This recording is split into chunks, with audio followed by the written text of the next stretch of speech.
दोस्तों, महात्मा बुद्ध कहते हैं कि किसी जंगली जानवर से कहीं ज्यादा नुकसान हमें हमारा बुरा मित्र पहुंचा सकता है। एक जानवर जिसके पास कोई दिमाग नहीं, जिसके पास कोई समझ नहीं, वह केवल आपके शरीर को हानि पहुंचाता है। वहीं पर आपका कोई बुरा मित्र या फिर यूं कहें कि एक बुरा शत्रु आपकी बुद्धि को नुकसान पहुंचा सकता है, आपके जीवन को नुकसान पहुंचा सकता है। वह आपको इस हद तक गिरा सकता है कि आपकी दशा कुछ इस प्रकार हो जाएगी, मानो कि अब हमारे लिए इस जीवन में कुछ बचा ही नहीं। तब ऐसे में हमारे मन में यह भी ख्याल उत्पन्न हो जाते हैं कि अब हम भला जीकर क्या करेंगे, हमारे साथ बहुत बुरा हुआ। और जब भी आपके साथ कभी कोई धोखा या विश्वासघात होता है तो वह एकदम से नहीं होता। जब आप किसी पर आंखें बंद करके भरोसा कर लेते हैं, जब आपको ये एहसास हो जाता है कि सामने वाला व्यक्ति आपके भरोसे का है और वह आपको कभी धोखा नहीं देगा। अधिकांश तो लोगों को तभी धोखा मिलता है, तभी उनके साथ विश्वासघात होता है, और यह इतना ही आपको तकलीफ देता है जितना कि आपका विश्वास गहरा होता है। और आजकल की इस दुनिया में रहने वाला हर एक व्यक्ति कभी न कभी किसी न किसी को जाने अनजाने धोखा अवश्य दे रहा है। हम में से हर कोई किसी न किसी को धोखा तो अवश्य दे रहे हैं, फिर चाहे वो अपने आप को ही क्यों ना दे। दोस्तों, हम में से अधिकांश लोग कभी भी सच को नहीं मानना चाहते, वास्तविकता को नहीं पहचानना चाहते। इसलिए हम में से अधिकांश लोग खुद को ही सांत्वना देते हैं, खुद से ही झूठ कहते हैं ताकि हमें सच का सामना ना करना पड़े। और यह विश्वासघात यह दो धारी तलवार है। यह धोखे की तलवार जितनी गर्दन सामने वाले की काटती है, उतनी ही गर्दन आपकी भी कटती है। तो दोस्तों, आज की इस कहानी के माध्यम से हम यही जानने वाले हैं कि धोखा और विश्वासघात से कैसे बचा जाए, इससे हम कैसे अपने आप को संभाल सकते हैं, और ऐसी कौन सी 6 निशानियां हैं जो हमें सामने वाले के अंदर देखकर ही उस पर विश्वास करना चाहिए। तो आज की कहानी बहुत ही महत्वपूर्ण होगी, तो इस कहानी के अंत तक अवश्य बने रहिएगा। बहुत समय पहले की बात है, किसी नगरी में एक युवा लड़का था। वह एक दिन क्रोधित होकर पहाड़ी की चोटी की ओर बढ़ता चला जा रहा था, और जब वह चोटी पर जा पहुंचा तो वह जोर से चिल्ला उठा कि आखिर इस दुनिया में मेरे रहने का क्या मतलब है। यहाँ पर जीने का कोई फायदा नहीं, इसलिए मैं आज अपने इस जीवन को यहीं पर समाप्त करने जा रहा हूँ। उसी पहाड़ी से होकर गुजर रहे एक बौद्ध भिक्षु, जिनके कानों में ये आवाज पड़ी, वह तुरंत उस युवा लड़के की ओर चल पड़े। वह युवा लड़का पहाड़ी से बस कूदने वाला ही था कि तभी वहाँ पर वह बौद्ध भिक्षु उस युवा का हाथ पकड़कर उसे पीछे की ओर खींच लेते हैं और फिर उससे कहते हैं, बेटा, आगे कहाँ जा रहे हो? आगे कोई रास्ता नहीं, रास्ता तो खत्म हो चुका है। लेकिन वह युवा लड़का अत्यधिक क्रोधित था। उसने कहा, हट जाइए आप कौन हैं? आप कौन होते हैं मुझे रोकने वाले? मैं यहाँ पर कोई रास्ता तय करने नहीं आया, बल्कि मैं तो यहाँ पर अपने इस जीवन को समाप्त करने आया हूँ। इसका जवाब देते हुए वह बौद्ध भिक्षु उस युवा लड़के से कहते हैं, बेटा, एक दिन तो सभी को इस दुनिया से जाना ही है, लेकिन इतनी जल्दी क्या है? तुम्हें किस बात ने परेशान किया हुआ है? इस पर वह युवा लड़का कहता है, यह दुनिया बहुत ही स्वार्थी है। लोग केवल अपने मतलब के लिए यहाँ पर जीते हैं। यहाँ पर लोगों को धोखा देना कोई बड़ी बात नहीं। इसलिए मैं इस दुनिया को छोड़कर जा रहा हूँ, क्योंकि इस दुनिया में मेरे रहने का कोई अर्थ नहीं। जिस पर भी भरोसा करो वह केवल धोखा ही देता है। तो ऐसे में लोगों पर विश्वास कैसे किया जाए? कैसे उनकी बातों पर यकीन कर लिया जाए? यह सारी बातें सुनकर वह बौद्ध भिक्षु उस युवा लड़के से कहते हैं, अच्छा, अगर यही बात है तो क्या मैं तुम पर विश्वास कर सकता हूँ? इस पर वह युवा लड़का उन बौद्ध भिक्षु से कहता है, आप चाहे तो मेरे घर पर या फिर मेरे गांव वालों से या फिर आप मेरे आस पड़ोस के लोगों से पूछ सकते हैं मैंने कभी किसी को धोखा नहीं दिया, ना ही मैंने कभी किसी के साथ विश्वासघात किया है। लोगों ने अभी तक मेरा फायदा ही उठाया है। कईयों ने मुझे धोखा भी दे दिया है, लेकिन मैंने अभी तक किसी को कभी भी कोई भी धोखा नहीं दिया। तभी वो बौद्ध भिक्षु उस युवा लड़के से कहते हैं, तुम चाहे कुछ भी कहो, लेकिन मुझे तुम पर विश्वास नहीं है। मैं तुम पर विश्वास नहीं कर सकता। तुम कुछ ऐसा करो जिससे मुझे तुम पर विश्वास हो सके कि तुम कभी किसी को धोखा नहीं दे सकते। इस पर वो युवा लड़का उन बौद्ध भिक्षु से कहता है, हे गुरुवर, मैं ऐसा क्या करूं कि आपको मुझ पर भरोसा हो सके कि मैं कभी भी किसी के साथ विश्वासघात नहीं करता।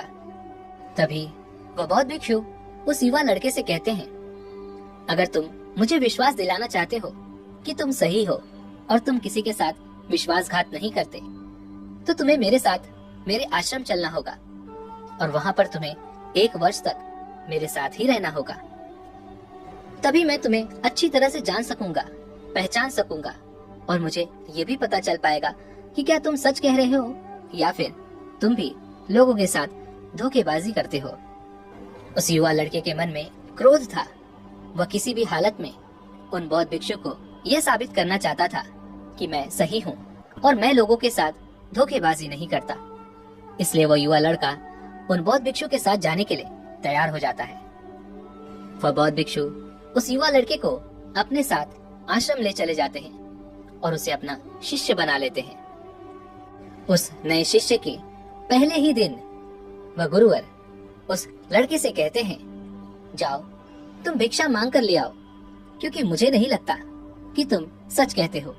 मुझे तुम पर कोई विश्वास नहीं है, इसलिए तुम भिक्षा मांग कर लाओ, तब हो सकता है कि मैं तुम पर कुछ यकीन कर लूं।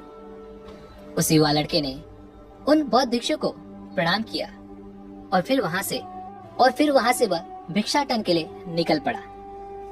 पहले दिन उस युवा लड़के को भिक्षा मांगने में बहुत तकलीफों का सामना करना पड़ा। यहाँ तक कि उसकी जुबान से भिक्षाम देहि ये तक भी निकलना बहुत मुश्किल था। लेकिन जैसा कि वह अपने आप को उन बौद्ध भिक्षु की नजरों में सही साबित करना चाहता था, इसलिए उसने किसी भी तरह से भिक्षा मांग ही ली। हालांकि भिक्षा मांगने से उस युवा लड़के के अहंकार को एक गहरी ठेस लगी। उसे बहुत बुरा महसूस हुआ, लेकिन फिर भी उसने उन बौद्ध भिक्षु को गलत साबित करने के लिए और अपने आप को सही साबित करने के लिए भिक्षा मांग ही ली।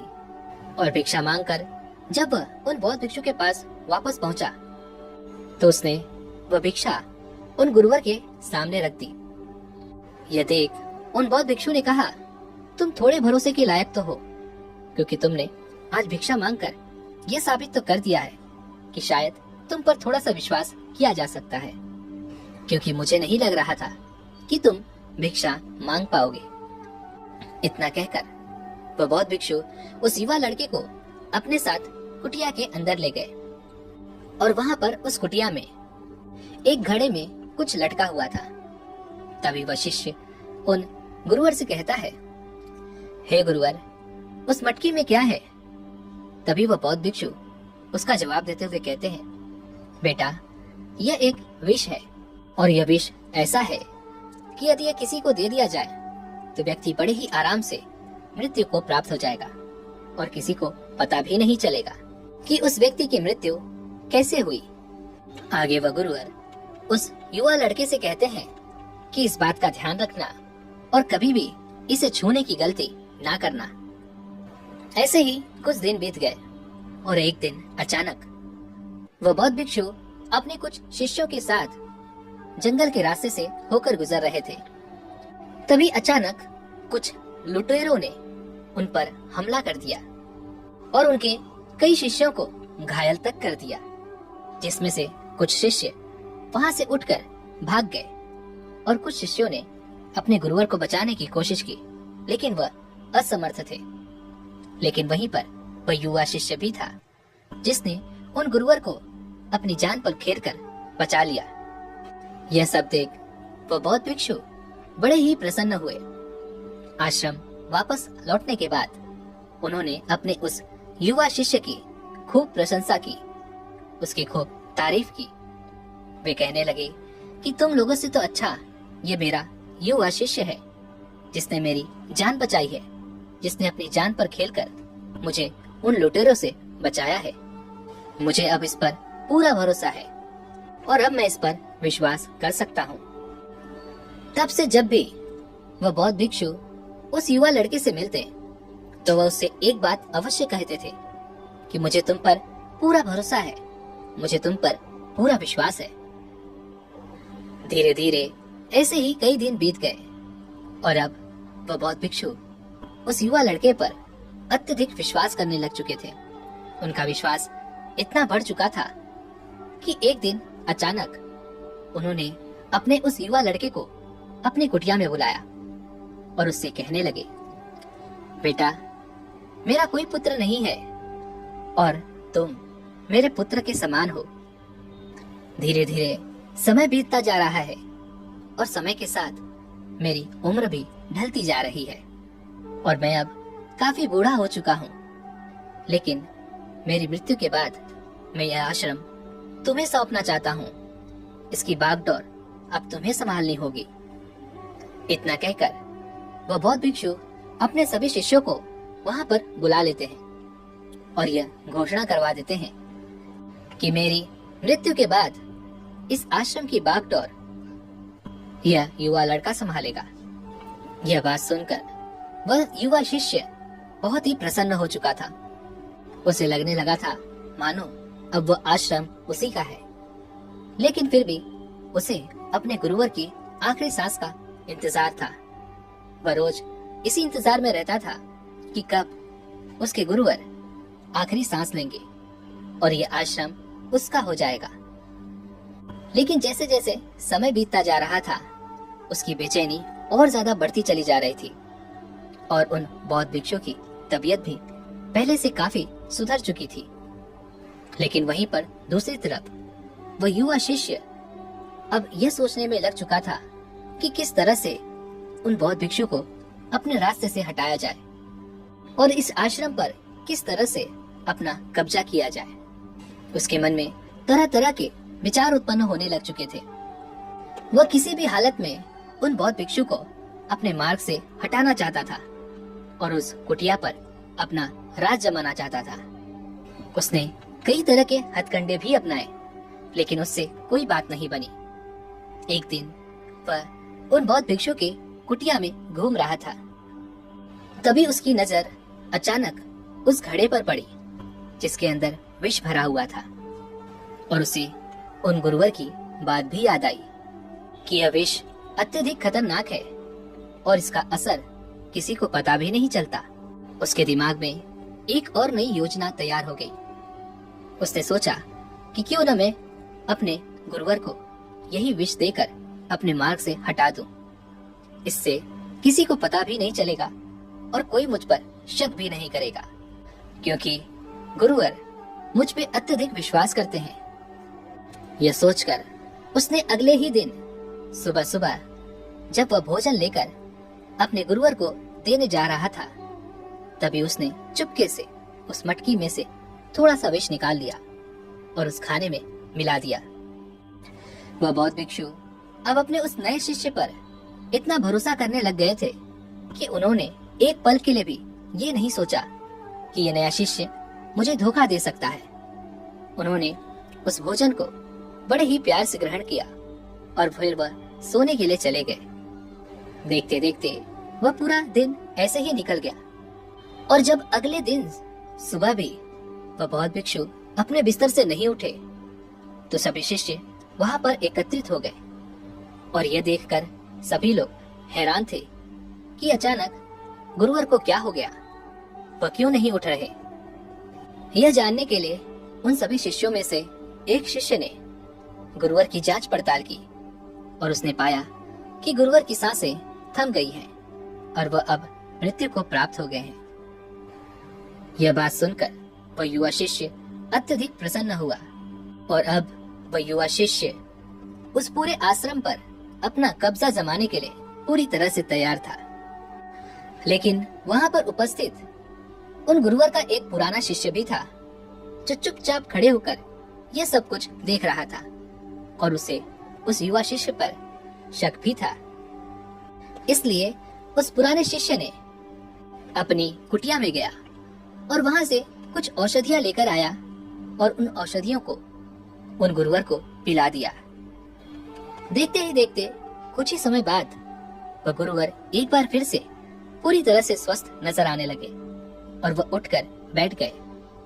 यह देख वहां पर उपस्थित सभी शिष्य खुशी के मारे झूम उठे, लेकिन वहीं पर वह जो युवा शिष्य था ये सब देखकर बड़ा ही अचंभित रह गया। उसे समझ नहीं आ रहा था कि आखिर उसने जो विष उन गुरुवर को दिया था आखिर उसने काम क्यों नहीं किया। यह सब देखकर वह अत्यधिक घबरा चुका था, उसे कुछ भी समझ नहीं आ रहा था। तभी उन बौद्ध भिक्षु ने वहां पर उपस्थित सभी शिष्यों को अपनी कुटिया से बाहर जाने का आदेश दिया। गुरुवर के आदेश पर सभी शिष्य वहां से बाहर चले गए और तभी उन बौद्ध भिक्षु ने अपने उस युवा शिष्य को अपने पास बुलाया और उससे कहने लगे, बेटा, क्या तुम पर अभी भी विश्वास किया जा सकता है? क्या तुमने मुझे धोखा नहीं दिया? तुम तो कहते थे तुमने आज तक किसी को धोखा नहीं दिया, तो फिर ये क्या था? इतना सुनकर वह युवा शिष्य उन बौद्ध भिक्षु के चरणों में गिर पड़ा और उनसे कहने लगा, हे गुरुवर, मैं नहीं जानता मेरे अंदर ये लालच कब उत्पन्न हुआ, मुझसे ये कैसे हो गया। मैंने आज तक कभी किसी को धोखा नहीं दिया था, बल्कि लोग ही मुझे धोखा दिया करते थे। पर पता नहीं मेरे मन में ये लालच कैसे उत्पन्न हुआ और मैंने ये सारा काम किया और मैंने आपको धोखा दे दिया। इस पर वह बौद्ध भिक्षु उस युवा शिष्य से कहते हैं, बेटा, तुम मुझे धोखा तब देते जब मैं तुम पर विश्वास करता, पर मैंने तो तुम पर कभी भी विश्वास किया ही नहीं। मैं कभी भी किसी भी मनुष्य पर विश्वास नहीं करता। मैं तो अपने कान, आंख, नाक, मुंह सब खुले रखता हूँ। मैं जो देखता हूँ मैं उसी पर यकीन करता हूँ और मैंने तुम्हारे अंदर पहले ही लालच देख लिया था और इस कुटिया की बागडोर का जो लालच मैंने तुम्हें दिया था यह भी मैंने तुम्हें जानबूझकर ही दिया था, क्योंकि इंसान किसी के साथ विश्वासघात भी तभी करता है जब उसका कोई लालच हो, और कोई भी इंसान किसी दूसरे इंसान को धोखा तब देता है जहाँ पर उसका कोई स्वार्थ हो, लालच हो या फिर उसकी कोई ईर्ष्या हो। इस पर वह युवा शिष्य उन बौद्ध भिक्षु से कहता है, हे गुरुवर, आप सही हैं। मेरे मन में इस आश्रम की बागडोर अपने हाथ में लेने का लालच अवश्य था, लेकिन अब मुझे इससे बचने का कोई रास्ता बताइए। मुझे बताइए कि मैं कैसे इन विकारों से दूर रह सकता हूँ, इनसे बच सकता हूँ। आगे वह गुरुवर उस शिष्य से कहते हैं, बेटा, अपने आप को पढ़ना सीखो, अपने आप को जानना सीखो। मनुष्य के भीतर असीम संभावनाएं हैं, फिर वो चाहे कुछ भी हो सकता है। जब तुम कुछ बनने की कोशिश कर रहे हो या फिर तुम कुछ बनना चाहते हो तो तुम्हारे अंदर अनेक प्रकार के परिवर्तन आएंगे। उस समय तुम्हें अपने ऊपर ध्यान देना होगा। तुम्हारे अंदर क्या परिवर्तित हो रहा है, तुम्हारे अंदर ये जो बदलाव आ रहा है उसकी वजह क्या है, क्यों तुम्हारे अंदर ऐसा बदलाव हो रहा है, यह बदलाव अच्छा है या फिर बुरा है। ये सारी बातें सुनकर वो युवा शिष्य उन बौद्ध भिक्षु के चरणों में गिर पड़ा और उनसे कहने लगा, हे गुरुवर, मैं आपका शिष्य बनना चाहता हूँ और सदैव आपकी सेवा करना चाहता हूँ। मैं ये जानना चाहता हूँ कि मैं कौन हूँ और मैं कैसे बदल जाता हूँ। मेरे अंदर न जाने कब ये लालच उत्पन्न होता है। ये सारी बातें मैं जानना चाहता हूँ, मैं इस ज्ञान को हासिल करना चाहता हूँ। ये सारी बातें सुनकर वह बौद्ध भिक्षु उस युवा शिष्य से कहते हैं, बेटा, तुम अपने आसपास, अपने इस समाज में ऐसे न जाने कितने लोगों से मिलोगे जो यही कहेंगे कि मैं कभी किसी को धोखा नहीं देता, मैं कभी किसी के साथ विश्वासघात नहीं करता, लेकिन वास्तविकता तो यही है कि जब कोई व्यक्ति यह देखता है कि मुझे कोई नहीं देख रहा, मैं चाहे कुछ भी करूं, वह व्यक्ति मुझ पर अत्यधिक विश्वास करता है, वह मेरी बातों को कभी नहीं टालता, मैं चाहे कुछ भी कर लूं, उसे कुछ नहीं पता चलेगा, तभी वह उस व्यक्ति के साथ विश्वासघात करता है। अपने आप को बचाने के लिए वह अनेक प्रक्रियाएं भी अपनाता है, तरह तरह के झूठ भी कहता है, और यहाँ तक कि वह अपने आप को बचाने के लिए किसी और को फंसाने में भी कोई कसर नहीं छोड़ता। और जब अंत में वह फंस जाता है, उसका सच जब सभी को पता चल जाता है, तो वह यह कहता है कि यह तो मेरी मजबूरी थी जिस कारण मैंने यह सब कुछ किया। लेकिन वह यह भूल जाता है कि जब कोई व्यक्ति किसी दूसरे व्यक्ति को विश्वासघात करता है, तो वह उसकी आंतरिक चेतना को आघात पहुंचाता है, और यह आघात इतना गहरा होता है कि दूसरा व्यक्ति कभी भी इससे बाहर नहीं निकल पाता, और उसका मन इतना कठोर हो जाता है कि वह कभी भी किसी पर भरोसा नहीं कर पाता, और वह जीवन भर केवल खुद के भरोसे ही रहता है, और वह सदा के लिए अपने आप को अकेला पाता है। इसलिए यदि तुम चाहते हो कि तुम भी अपने जीवन में कभी धोखा ना खाओ, कोई तुम्हारे साथ विश्वासघात ना करे, तो अपनी आंख, कान, नाक, दिमाग, सोच, समझ ये सब खुला रखें। लोगों पर भरोसा करें, लेकिन उतना ही जितना कि आपकी जरूरत हो। जरूरत से ज्यादा यदि आप उन पर यकीन करते हैं, तो एक न एक दिन आपके साथ धोखा अवश्य होगा। हमेशा अपने जीवन से जुड़ी हर एक चीज, फिर चाहे वो कुछ भी हो, उसकी बागडोर हमेशा अपने हाथ में रखें। आप चाहे किसी पर भी कितना भी यकीन क्यों ना करते हो, अपने जीवन की बागडोर कभी किसी दूसरे के हाथ में ना दें, और बीच बीच में अपने आप को और उस व्यक्ति की भी जांच पड़ताल करते रहें कि कहीं जिस धोखे से आप बचने की कोशिश कर रहे हैं, कहीं वह दूसरा व्यक्ति आपके साथ वही करने के लिए तैयार तो नहीं है। और जब भी आपके साथ कभी कोई धोखा करे, कोई विश्वासघात करे, तो मायूस होकर बैठे ना, क्योंकि यही हमारे जीवन का अनुभव है। यदि आप इससे मायूस हो जाएंगे, तो फिर आप इस अनुभव का फायदा कभी नहीं ले पाएंगे। हमारे जीवन में जब भी यह घटनाएं होती हैं, तो इससे कुछ सीखने का प्रयास करें। और हो सकता है कि आपके सगे संबंधी या फिर परिवार वालों में किसी ने आपको धोखा दिया हो, या फिर आपको कोई गलतफहमी हो गई हो, तो कोशिश कीजिए, उनसे बात कीजिए और उस गलतफहमी को दूर करने की कोशिश करें, उसे समझने की कोशिश करें, और फिर हो सके तो उन्हें माफ करें। क्योंकि माफ करने का अर्थ ये नहीं कि जिस व्यक्ति ने आपके साथ धोखा किया है वह सही है, बल्कि माफ करने का अर्थ ये है कि अब आप उस चीज को भूलकर आगे बढ़ने के लिए तैयार हैं। और आप यदि आगे नहीं बढ़ेंगे, तो फिर आप हमेशा के लिए उसी धोखे में फंसे रह जाएंगे, और आप अपने जीवन को भी पूरी तरह से व्यर्थ कर देंगे। आप कभी अपने अच्छे के लिए या फिर आगे के लिए नहीं सोच पाएंगे। इसलिए माफ करना आवश्यक है। और दोस्तों, आपको इस दुनिया में अनेकों इंसान मिल जाएंगे, अनेकों व्यक्ति जिन पर आप भरोसा कर सकते हैं, लेकिन आपके परिवार, सगे संबंधी ऐसे हैं जो आपको इस पूरी दुनिया में ढूंढने पर भी नहीं मिलेंगे।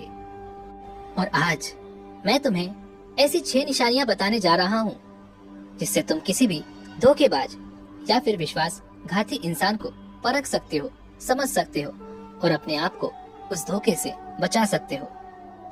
पहली निशानी, एक झूठा व्यक्ति कभी भी आपको दुख पहुंचाने की कोशिश करता है। वह आपके मन की शांति छीन सकता है, और वह आपको कभी भी चोट पहुंचाने से पीछे नहीं हटता। जब आप किसी सच्चे रिश्ते में होते हैं, तो वह रिश्ता आपको खुशी देता है, हल्कापन देता है। वहीं पर आप जब किसी झूठे रिश्ते में हो, तब आपको वही रिश्ता बोझ लगने लगता है, और मानो ऐसा लगेगा जैसे सब कुछ गलत हो रहा है। आपके अंदर यह आवाज भी आएगी कि यह सही नहीं है। पर हम में से अधिकांश लोग इसे सुनकर भी अनसुना कर देते हैं और यही हमारी पहली गलती है। दूसरी और सबसे अहम चीज कि झूठा व्यक्ति आपसे क्या कह रहा है इस पर आप ध्यान दीजिए, क्योंकि कोई भी कुछ भी कह सकता है। आप उनकी बातों पर ध्यान ना दें, क्योंकि कहना बहुत सरल होता है और किसी बात पर चलना बहुत कठिन। और उनकी बातें इतनी मीठी मीठी होती हैं कि वह आपको अपनी बातों में कुछ इस तरह से फंसा लेते हैं कि आप उनकी बातों से कभी निकल ही नहीं पाते। ऐसे व्यक्तियों की बातों पर कभी यकीन ना करें, फिर चाहे वो आपको कितने ही प्रमाण क्यों न दे दें कि वह सच कह रहे हैं, लेकिन उनका कभी भी विश्वास ना करें। जबकि एक सच्चा व्यक्ति वह होता है जब आप कुछ गलत कर रहे हो तो वह आपको गलत ही बताएगा। वहीं पर एक झूठा व्यक्ति जो आपका फायदा उठाना चाहता है वो आपके गलत को भी सही बताएगा। तीसरी बात, आप उनकी जिंदगी में कोई मायने नहीं रखते। यदि आप उनकी बातों पर भरोसा नहीं करते, आपको उन पर यकीन नहीं है, तो आज नहीं तो कल वह किसी और व्यक्ति का हाथ थाम लेंगे। वह उसके साथ विश्वासघात करने की कोशिश करेंगे, लेकिन वह कभी भी रुकेंगे नहीं और ना ही आपसे जुदा होने पर उन्हें कोई निराशा होगी। बल्कि जब आप उनकी बातों पर यकीन नहीं करेंगे, उन पर विश्वास नहीं करेंगे, तो वह आपसे अलग होकर अत्यधिक प्रसन्न हो जाएंगे, क्योंकि उन्हें लगेगा कि मेरे सर से एक मुसीबत टल गई, मैंने एक मुसीबत से पीछा छुड़ा लिया और अब से हम आजाद हैं, हम चाहे जिसके साथ भी जैसा भी करें। और यदि आप भी किसी ऐसे व्यक्ति के साथ संबंध में हैं, तो जितने जल्दी हो सके उनसे अलग हो जाइए, क्योंकि उनके रिश्ते से अलग होकर ही आप अपने मन की शांति, सुकून और अपने जीवन में अन्य लोगों के प्यार को भी महसूस कर सकेंगे। चौथी बात, एक धोखेबाज इंसान आपके लिए कभी नहीं बदलने वाला। वो आपके लिए कुछ भी कभी नहीं छोड़ेगा, लेकिन वो आपको कभी भी छोड़ देगा। उनके लिए हर बात के लिए समय होगा, फिर वो चाहे फिजूल का ही क्यों ना हो, लेकिन आपकी एक एक बात के लिए उनके पास कोई समय नहीं होगा। उनके पास कोई न कोई बहाना अवश्य होगा। वो आपसे तभी बात करेंगे जब उनका मन करेगा, ना कि तब जब आपको उनकी जरूरत होगी। वह अपनी जिंदगी से आपको जरूर बदल देगा, अपने हिसाब से आपके अंदर जरूर बदलाव ला देगा, लेकिन वह आपके हिसाब से अपने अंदर कोई भी आदतें बदलने को तैयार नहीं होगा। पांचवी बात, जो इंसान आपसे सच्चा प्रेम नहीं करता, उसे कोई फर्क नहीं पड़ता कि आप क्या कर रहे हैं, कैसे हैं और आप जिंदा भी हैं या नहीं। वह कभी भी आपकी परवाह नहीं करता। आप हमेशा भले उसकी परवाह करते रहो, चाहे कुछ भी हो जाए, पर उसे जरा भी आपकी परवाह नहीं रहेगी। आप ये बार बार देख सकेंगे कि वो आपको देखकर भी अनदेखा सा कर देंगे। आपके सामने ये सब कुछ हो रहा होगा, लेकिन आप समझ नहीं पाएंगे और आपकी ये भी एक गलती है, क्योंकि आप सच नहीं देखना चाहते। छठी बात, आप भले अपने उस व्यक्ति के लिए जिससे आप प्रेम करते हो या फिर जिसके साथ आप संबंध में हो, आप चाहे उसके लिए कुछ भी कर जाएं, फिर भी उसकी नजर में आपकी कोई अहमियत नहीं है। जो अहमियत उनकी आपकी नजरों में है, वह अहमियत आपकी उनकी नजरों में कभी नहीं होगी। जो अहमियत आपने उन्हें दे रखी है, वह अहमियत वह आपको कभी नहीं देंगे। और यह भी एक संकेत है कि आपको कभी न कभी एक बहुत बड़ा धोखा मिलने वाला है, इसलिए उसके लिए पहले से ही तैयार हो जाएं। और दोस्तों, ये दुनिया बहुत बड़ी है। ऐसा नहीं कि यदि एक इंसान ने आपको धोखा दे दिया तो पूरी दुनिया ही धोखेबाज है, बल्कि उससे कई अच्छे इंसान आपको इस दुनिया में मिल जाएंगे, जो आपको सच्चा प्रेम देंगे, आपका साथ निभाएंगे। पर जब तक आप उस धोखेबाज इंसान से जुड़े रहेंगे, तब तक आपको वह बाकी इंसान नहीं दिखने वाले, क्योंकि आपने अपनी नजरों में उनकी जो अहमियत बनाकर रखी है, वो कहीं ज्यादा महत्वपूर्ण है। और उस अहमियत ने आपकी आंखों पर एक ऐसी पट्टी बांध रखी है जो आपको बाकी सारे अच्छे इंसानों से मिलने से रोक रही है। और जब आप उस झूठे इंसान से अलग हो जाएंगे, उसे अपनी जिंदगी से दूर कर देंगे, तभी आप एक अच्छे इंसान को पा सकते हैं, समझ सकते हैं।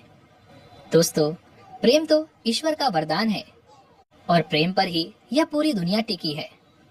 अगर एक इंसान आपके प्यार को नहीं समझ पाया तो इसका अर्थ ये तो नहीं कि यह पूरी दुनिया ही प्रेमहीन है, क्योंकि वास्तविकता तो यही है कि यह पूरी दुनिया प्रेम से ही चलती है।